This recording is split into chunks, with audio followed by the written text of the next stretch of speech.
Member for Clark. Thank you, Mr Speaker. My question is for the Minister for Health. Minister, the paramedic profession has come to me concerned with the over-reliance on volunteers and the lack of adequate resources within Ambulance Tasmania.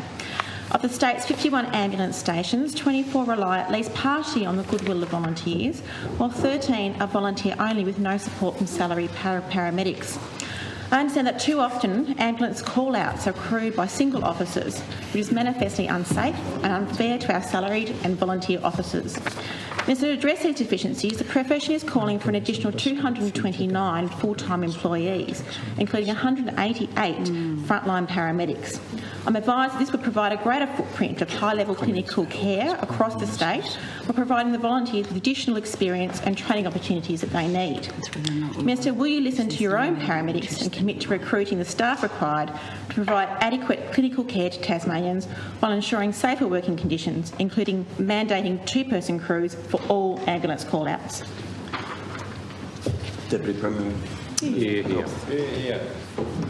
Thank you, Mr Speaker, and I thank the Honourable Member for Clark for her question, and I've very much appreciated my engagement with paramedics and Ambulance Tasmania officers over the course of the last few months, and can I acknowledge their important work. You'll mention the volunteers, of course, volunteer ambulance officers also, paramedics, other health professionals, but indeed all our frontline health staff right across government, indeed all our frontline staff right across government for the work that they do across Tasmania, and particularly for our local communities. Ambulance Tasmania, Mr Speaker, currently has approximately 450 volunteer ambulance officers across the state, and at the recent state election, of course, our government committed to providing further support for our volunteer ambulance officers. We are providing some $50,000 to the Volunteer Ambulance Officers Association of Tasmania, and Ambulance Tasmania are working with the association on key areas relating to our volunteers, including attraction, retention, training and support. In relation to meeting demand for emergency medical services within our local communities, it is important to acknowledge that since coming to government we have employed, Mr Speaker, some 170 more paramedics and dispatch officers statewide, an increase of 50%, and we've also upgraded, Mr Speaker, ambulance stations around the state, and of course are in the process of upgrading and delivering new stations at Burnie in the northwest, and of course of interest to an honourable member for Clark, of course Glenorchy as well. One of our key commitments, Mr Speaker, at the May the 1st election is to deliver 48 paramedics over the next 2 years to both urban and regional locations across the state. This does include, of course, new paramedics crews in Launceston and Hobart. It also includes 3 new paramedics each for Sheffield, Dodgers Ferry, Campbelltown and New Norfolk, and the 2 new paramedics each for St Helens on the west coast and the northeast are making permanent the placement of 2 paramedics each for Swansea, Mena and Bruny Island, and of course recruitment processes, Mr Speaker, and I inform the honourable member for Clark, for additional paramedics are currently underway. Once all of the 48 paramedics are in place, we will commission a review of Ambulance Tasmania service demand for best targeted future investment, considering also the impact of hospital and ambulance avoidance programs such as the community rapid response and the secondary triage. And secondary triage we introduced just earlier this year, February, if my memory serves me correctly.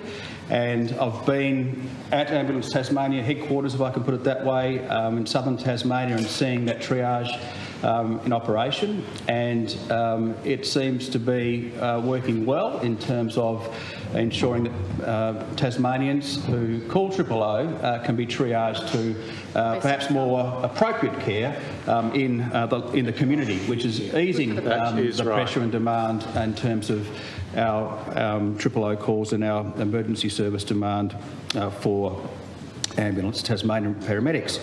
We're also committed to investing some $9 million to upgrade the Ambulance Tasmania vehicle fleet and deliver contemporary equipment, and that, of course, our paramedics need. And I've seen an example of state-of-the-art equipment when I visited Ambulance Tasmania in Hobart.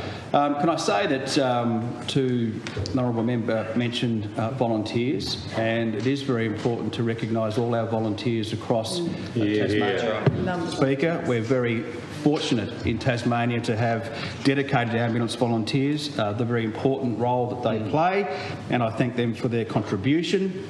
I was at the State Volunteering Awards earlier this year, in fact, Mr Speaker, and I pay tribute to acknowledging Wayne Doran as well, Doran, who is the winner of the 2021 Volunteering Awards. Wayne's been a volunteer with Ambulance Tasmania since 1993, in fact, and has displayed outstanding commitment to his community. He is inspirational through the community spirit he demonstrates, not only through the volunteering but also his continual contribution to providing very strong advocacy for volunteer ambulance officers across the state. So to all our paramedics across the state, of which we have employed more and will continue to employ more. I thank them for their contribution at the front line. You cannot get much more front line than a paramedic, I have to say, Mr Speaker, and well aware of the need to recruit more, which we've committed to. And can I also welcome our new Ambulance Tasmania CEO, Joe Acker, as well, who's providing outstanding leadership in this very short amount of time. And indeed, I'll be meeting with Joe at lunchtime today. And I thank the member for a question.